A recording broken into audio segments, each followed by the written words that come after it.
Welcome back to Nightcap Chat, the pop culture podcast. We talk all things from comics, video games, movies, TV shows, and more. Today we are recapping the Disney Plus show, The Mandalorian. I'm Blade O'Neill. I'm Ken Brown. I was really looking forward to this episode. I wanted to hold off on doing it because I want give everyone a chance to catch up and not worry about spoilers or anything. But The Mandalorian has been over for a few weeks now.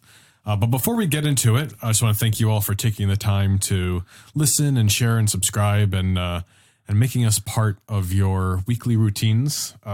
Particular shout out to Keaton, yes, who I met at Drawn to Comics the other day, and he's told us like how he listens every week, and that was really cool. I haven't met any of our listeners besides from people like I personally know up until that point. So that was just that was a cool moment. So but thanks, man, for listening all the time. We really appreciate that. Yes, I thought that was awesome when Keaton recognized our voices. Yeah. We were sitting there talking. He goes, yeah. I always talk to you every week when I come in the store, but hearing Blade's voice, that really put two and two together, that Nightcap Chat. Yep. That's you guys. And I go, yeah, dude, that's us, Keaton. Thanks, man. I'm glad you listened, man. Yes, that was really neat experience. But yeah, thank you so much for listening. I'm sorry I didn't feel that great. My stomach was a little messed up. So if I wasn't enthusiastic, I apologize for that. But definitely look forward to talking to you again. Before we delve into The Mandalorian, we're going to do a quick what's going on in pop culture, just like we did last week.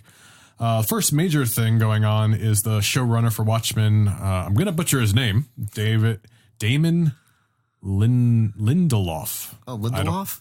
Yeah, is that how you say it? I don't even know. He bows out of season 2, so we'll see if there will be a Watchmen season 2. I don't watch the show. I don't know about you. Wasn't he the producer of Lost, too? I have no idea. Okay, that's another show I didn't watch. Damon Lindelof. I know. It's like that. We've lost him from The Watchmen is what you're telling me then. Damon. Yeah, Damon. Yeah. So he's gone. So we'll see what happens over there. And there's speaking of people in charge of things, there is a rumor going around that Lucasfilm wants Taika Waititi to direct a Star Wars movie. Wow. So for those of you who don't know, Taika Waititi was the director of Thor Ragnarok. He also plays IG-11 in The Mandalorian, and he also directed at least one episode of The Mandalorian. He directed the season finale.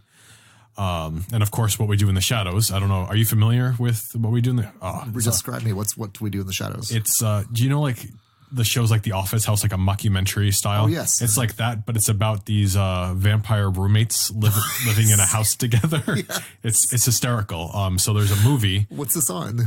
It was on Netflix. I was actually trying to watch it yesterday, and I can't find it. So you probably have to rent or buy it. But there's an FX TV show now based on that kind of. It's still directed. I mean, it's still being produced by Taika Waititi and Jermaine. Oh, I forget his name. But it's the two of them still doing it. But the TV show takes place in Staten Island. The movie took place in a flat in England. So it's kind of like the same universe. Okay. I mean, that's how I take it anyway, but it's hysterical. Definitely recommend it. And it's what I really like about it is, it's got that Taika Waititi kind of humor. But I just like shows that are funny and stress-free but they're funny without being like too stupid. Yeah. Yes. I really appreciate the humor there. But I tell you, if you haven't seen it, I would definitely check it out. What do you think about Taika Waititi potentially directing a Star Wars movie? Dude, I said too, that last episode of Mandalorian was by far, I thought, one of the most entertaining Star Wars moments in a long time. So you're all on board, dude. If he does anything like he did that last episode of Mandalorian, I'm pretty pleased. I would agree with that. I don't know too much about it other than that.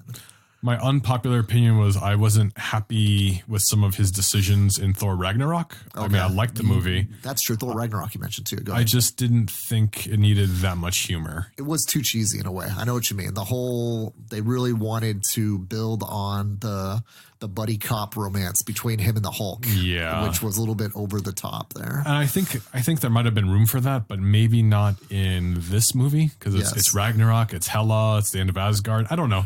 Lance always shoots down my feelings on this with the point that, what's the movie right after this? The answer is Infinity War. And like, well, if this movie was super dark and then followed by Infinity War, everyone would be like, oh, they're doing a DC and they're making everything dark. And I was like, yeah, that's probably what the logic is behind that. And also, he gave the Hulk so much more personality than he's ever had up to that point. Yeah. And in my opinion, like, Hulk was always, they had a little bit of like the little banter between him and other characters in the Avengers, like when he punched out Loki. Yeah. In Avengers type of thing. That was kind of, okay, Hulk's got some personality to him. Mm-hmm. And they kind of took that to a whole new level inside of Thor Ragnarok that, Hulk's just more than a big brute. Yeah. He's got some layers to the onion of him there. Absolutely. And that was definitely really cool. And, if you look back at the comics, I mean, the Hulk is the way he is always changing depending on, Bruce, I don't know if it's Bruce Banner's state of mind, Hulk's state of mind, like whatever it is you want to call it.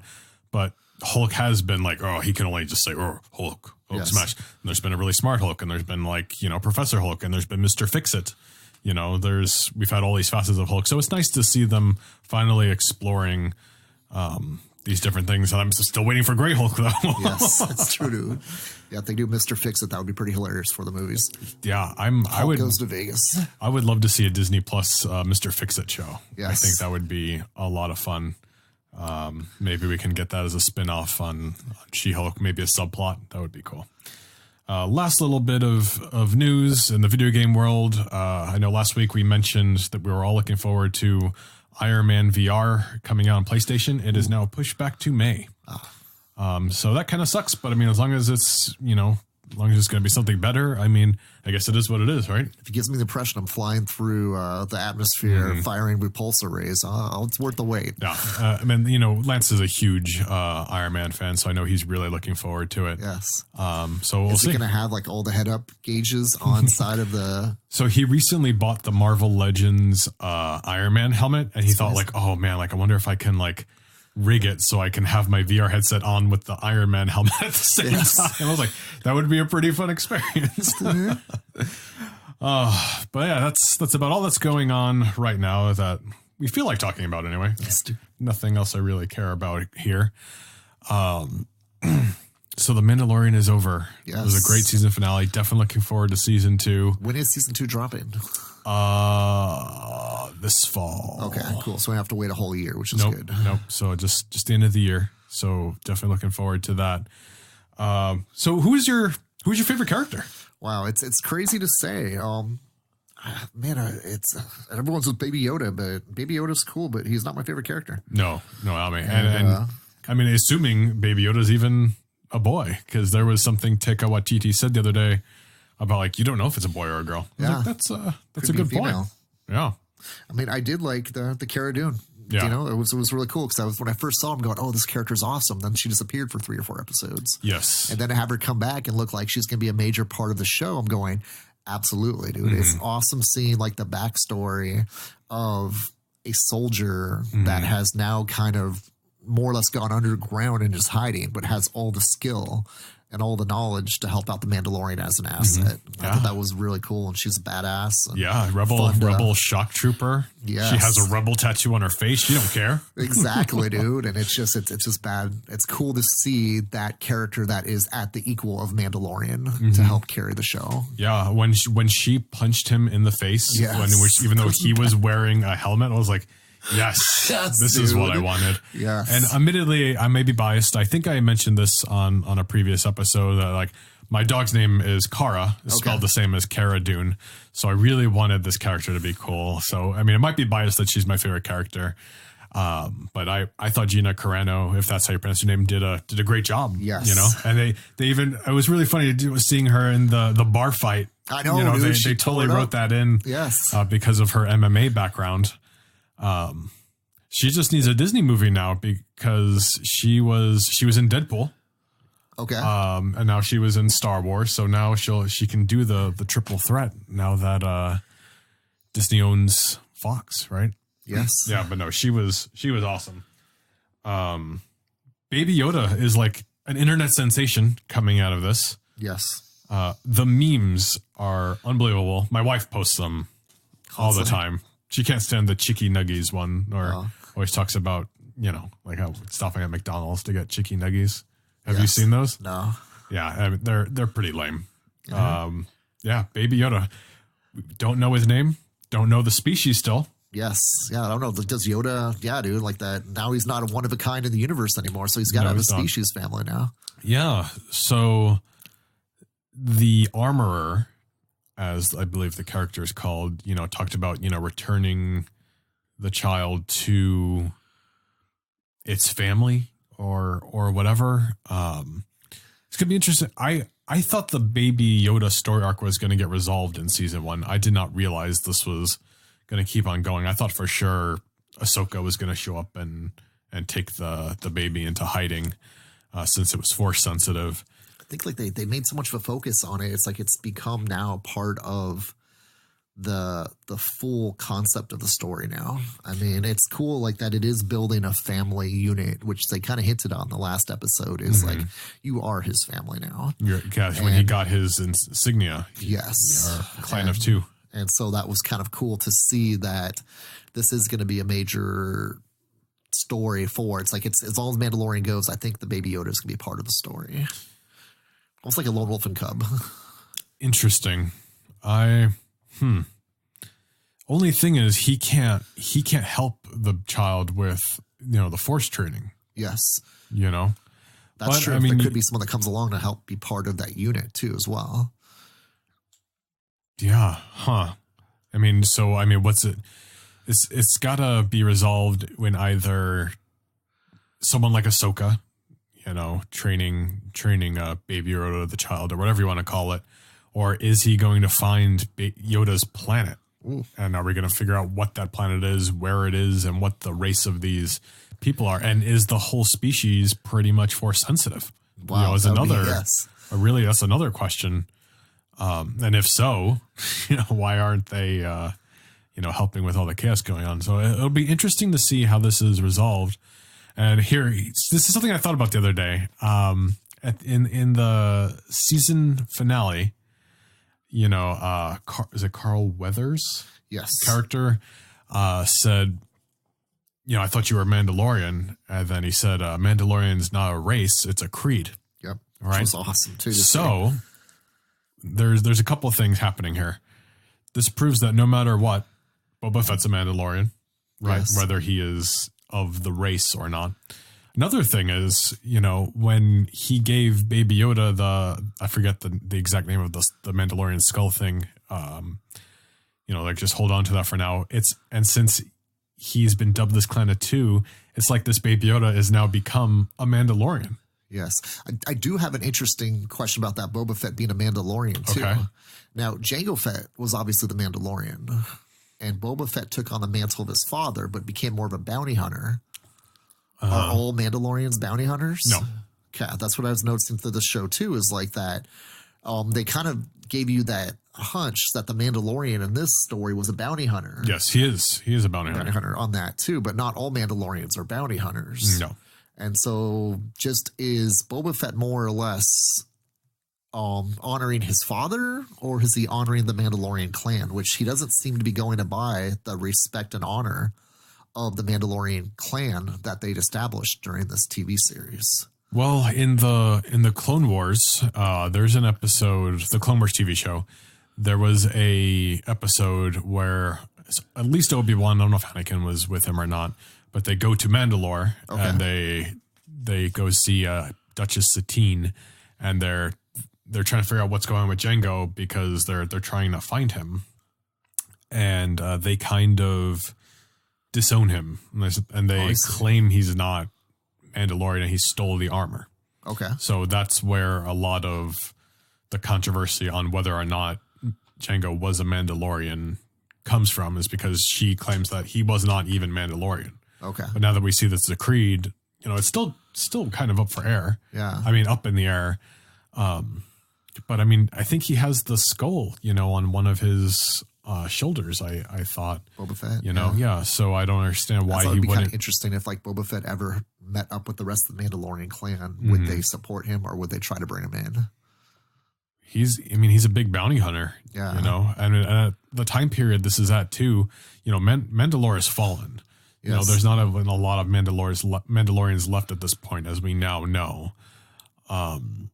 So it's going to be interesting to see, because I mean, so one of the biggest reveals coming out of the season finale is Moff Gideon had the Darksaber. Yes. Now the implications of that alone, especially regarding the fall of Mandalore, are, I mean, hopefully we get to visit this in season 2. Yes, because I said too, from what you were mentioning to me before, is that sword. Well, they even talked about it in that last episode, or I remember maybe it was just once again in conversation or in that last episode about, maybe it was just you mentioned it to me about how important that sword is to Mandalore. Yeah, it's the right. It's supposed to belong to the rightful ruler Yes. of Mandalore. So the fact that Moff Gideon has it is really messed up to anyone who is a Mandalorian. Now, Yes. as far as the current canon goes, the last person who had the Darksaber was Bo-Katan, Okay. who was the sister of Duchess Satine, who was, you know, a ruler of Mandalore, but she was trying to be a pacifist and trying to get away from their warrior ways. But Bo-Katan ended up with it after Darth Maul had it when he took over Mandalore. Wow. But so after that happens, I forget which Mandalorian had it for a little bit, and then Sabine had it, and Sabine ended up giving it to Bo-Katan. But now this Mandalorian show talks about, like, there's been, you know, like the Empire just kind of messed everything up, you know. So most of them are dead, you know.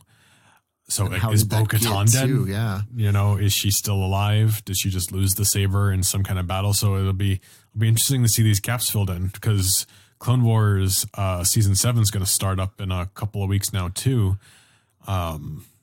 So it's gonna be really fun to see all this Mandalore mythology starting to be filled in here. That's kind of awesome. That's what I love about Disney buying Star Wars is they're filling in all these gaps between the time between movies.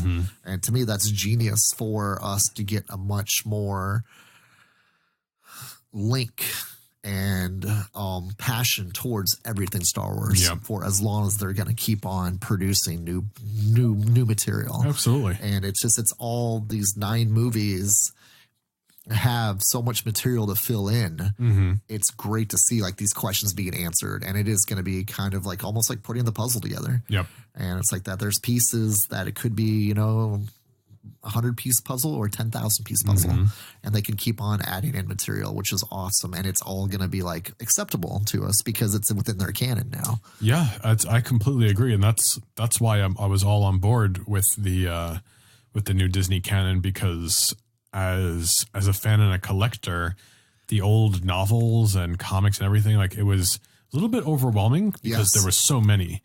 But it was also a little disjointed because there was no one person really, you know, controlling the reins of what was canon, what was not. This contradicts that, and, you know, blah, blah, blah.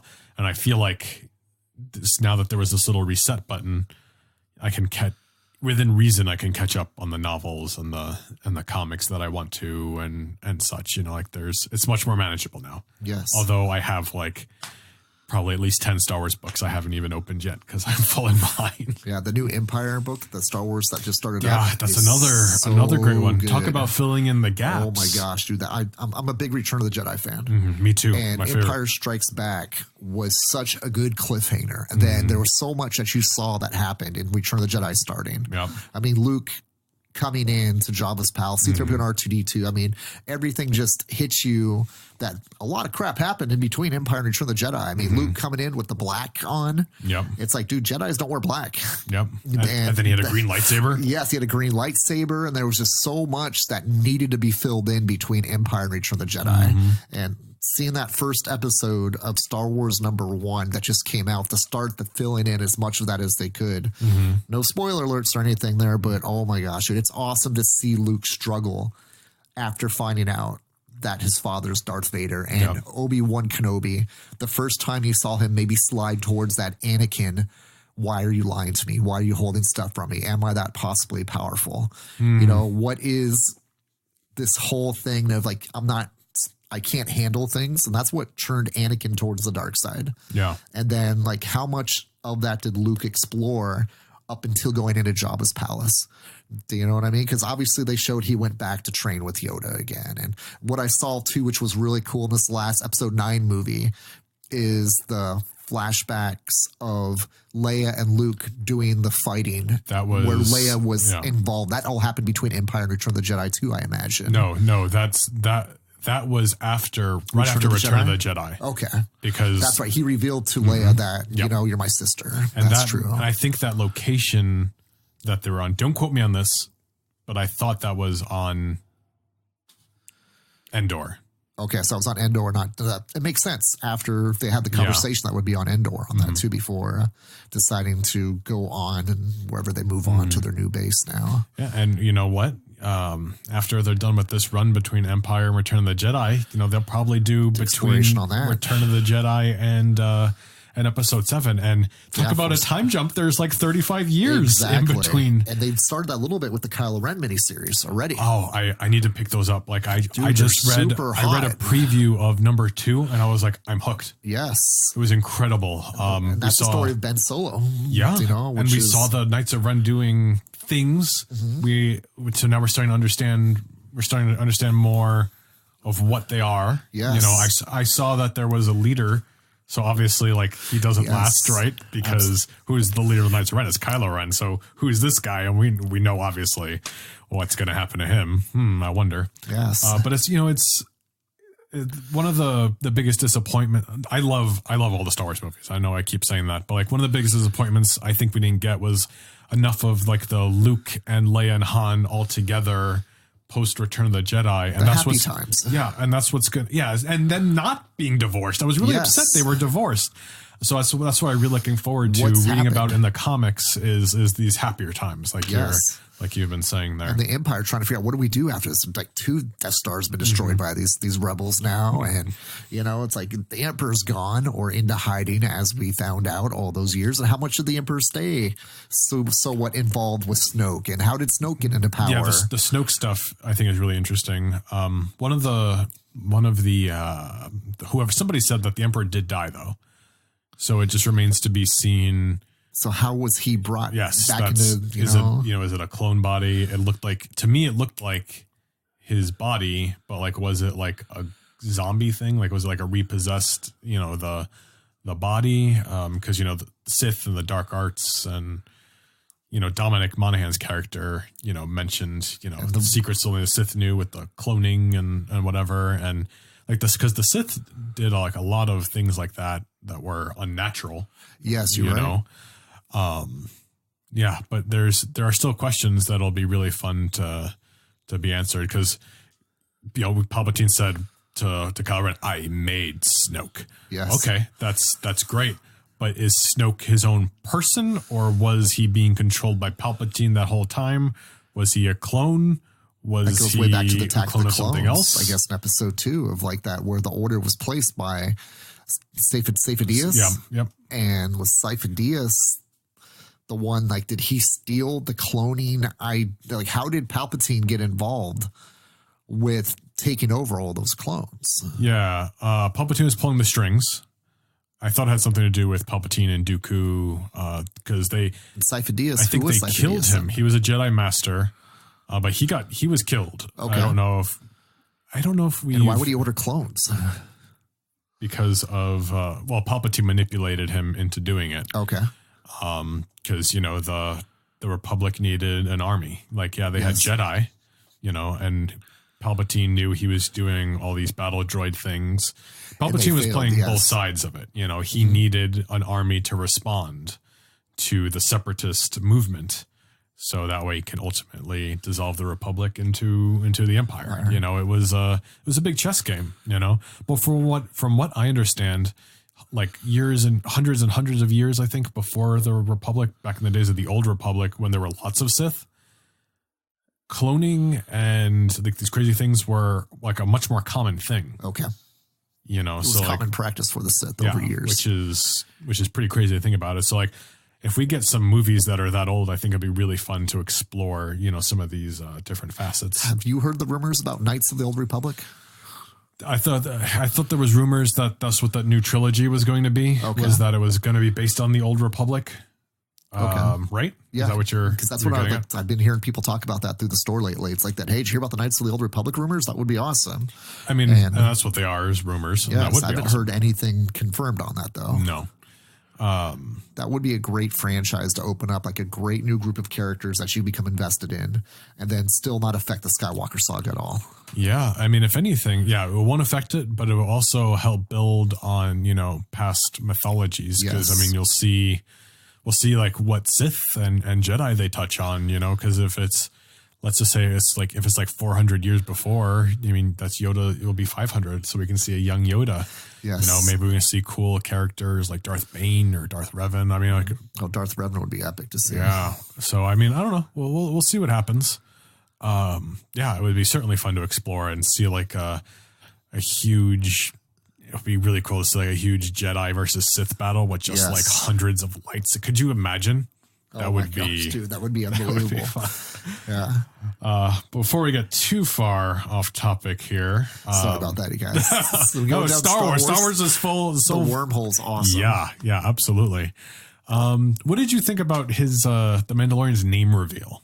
Man, dude, I thought it was pretty cool. And I said too, it was like, I thought it was a little shoehorned in, like, all of a sudden, like, we're just going to start calling him Jin Djarin. I don't know if I'm going to say that. Yeah, dude, it gives, I think what it is, it gives the audience more connection with him. And it's like, it's the mystery. Like, I used to love the whole mystery of like who is under the helmet. Yeah. But it kind of goes back to me, like, I'm a big fan of the X-Men and Alpha Flight, and Wolverine's origin was kept under wraps his childhood for years. Mm-hmm. And then when they finally revealed Wolverine's origin, it added a lot more to his storytelling ability. And I think they're trying to do the same thing with the Mandalorian. It's like that. We all know he's this mysterious Mandalore, but if we can more or less, they've been doing flashbacks through the first season already, going back to his childhood and the memories that he was having. They want you to be invested in who this guy is, not just any other Mandalore. It's like, oh man, he lost his parents. He became a foster child on his own, and he's fostering Baby Yoda now. And so they're trying to give you, in my opinion, rationale in believing that this Mandalore does have a connection with this Yodeling. Yeah. And it's something I think that is where more or less like, okay, that's why he's so connected to this kid, because he can relate more than we even can imagine. I completely agree with you. I just don't understand why his name had to be a secret.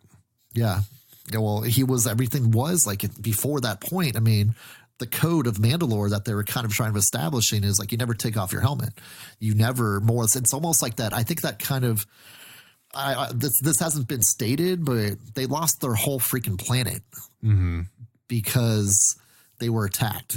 Yeah. The less that they reveal about what's left, the more safe they are. And even that last episode, you saw compromisation of their planet where they were, and just the more or less the mother Mandalore was the only one that came out of hiding, but there were stacks of Mandalore helmets, and it was just like they were attacked armor again. Yes. Yeah. And it's like the less people know, the safer they are, in my opinion. Well, but she all of a sudden, after his name was revealed, was calling him by his name, because that's between them now. But Carl Weathers was standing there. Yeah, that's true. Do you know what I mean? Like that's the only thing I don't understand is like, can you say the name or not? Like, I think you can. I just don't understand why it had to be a secret, because it was true. even on the merchandise it just said the Mandalorian. Yes. Like they really went out of their way to hide his name, and I just don't understand why. It's not a big deal. I'm not complaining. Don't get me wrong. Yeah, just and then so too, the Carl Weathers reminds me of the Lando of this crew.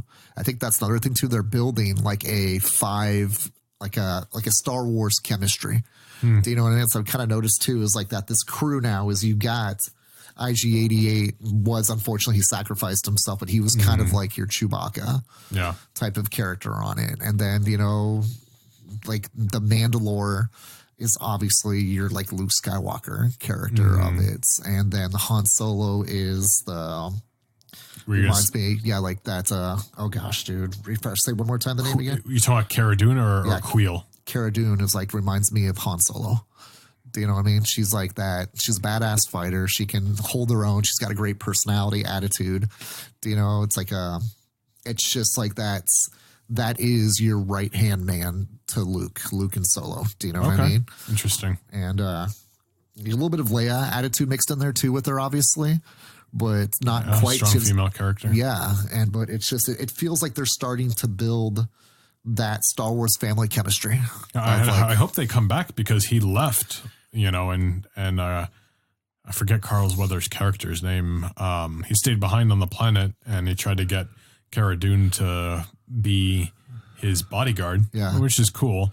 I don't know if it's because like they don't know who's coming back for what, so they just need to leave it open, tied up as much as they can. Or are they going to go resolve this Baby Yoda arc? I don't know. I mean, I guess it remains to be seen.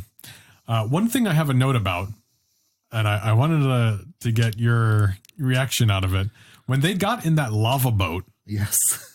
And there was that R2 unit, and then all of a sudden it stood up with arms and legs. Like, did it like creeped me out? Did it take you aback? Like, to me, it reminded me. It gave me the same kind of like weird feeling the first time I saw Toy Story. Yes. When you see all the messed up toys that Sid like just kind of stuck together with like the doll on the spider leg. Like, it reminded me of that, and I was like, it was kind of creepy. Yes. Right? It kind of, I love how Star Wars always gives us that surprise moment. And in Star Wars, nothing is always or ever should be expected. Mm-hmm. Like, why can't an R2 unit have legs and stand up? And it's just kind of like we're so accustomed to seeing the norm that they throw these curveballs at us. And I love it when they're throwing the curveballs over and over and over again. I mean, one of the most beautiful things about Episode 9 that I loved that I don't hear too many people talk about is that they set up Episode 9 in my way of using the Force, of witnessing. Yoda was able to heal, right? In those last couple episodes that they show the Baby Yoda healing. Yep. I think it was actually Mandalorian. He was healing. Yep. And then... No, he healed Carl Weathers. Carl Weathers. Okay, my apologies. Yes. And then inside of Episode 9...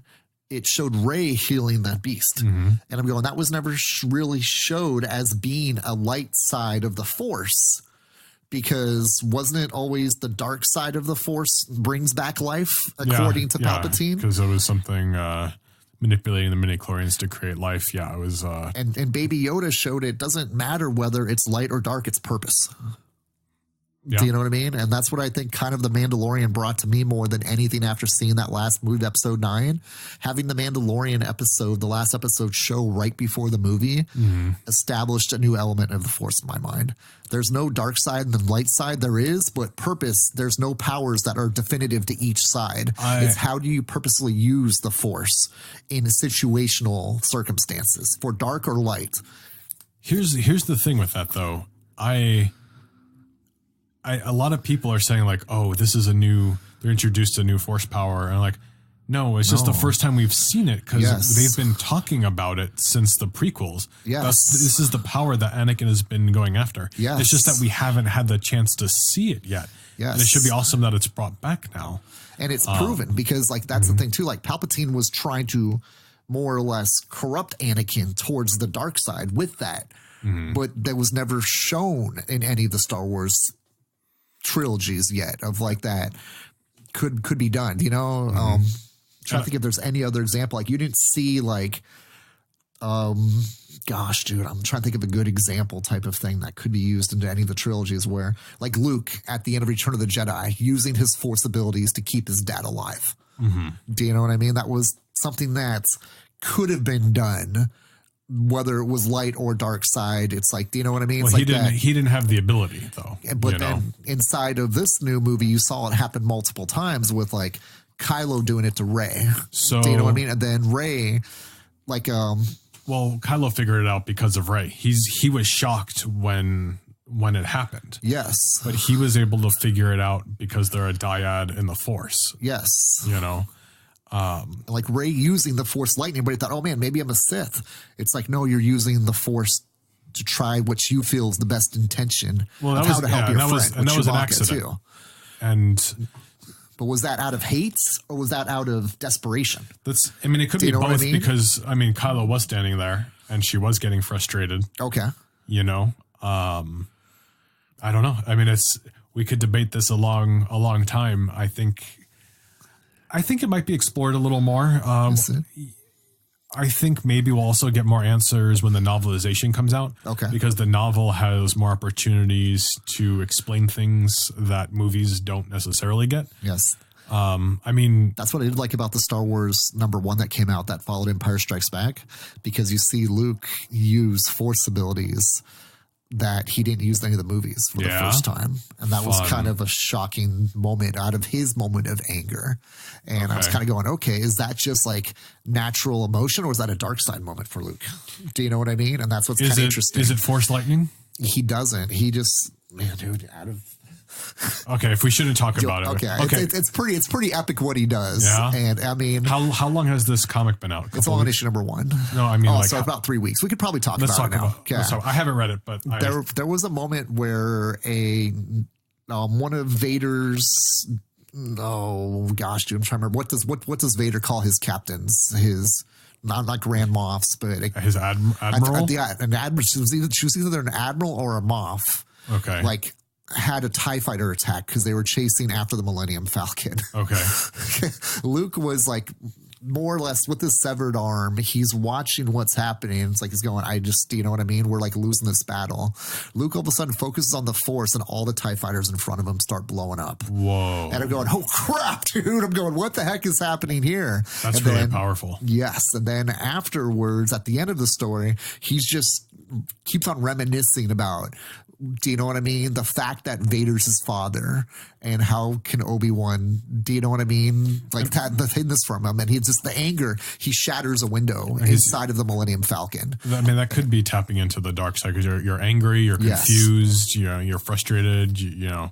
With the desperation of like that, we need to escape this, and like there's no hope. Next thing you know, it's like boom, boom, boom, boom, boom. All these TIE fighters start blowing up. It's like, holy crap, dude! That's what Luke did. So that's probably exactly what it is the dark side, because one of the main things of Return of the Jedi is like, is Luke gonna fall to the dark side? You know, the Emperor and Vader are trying to get him to convert.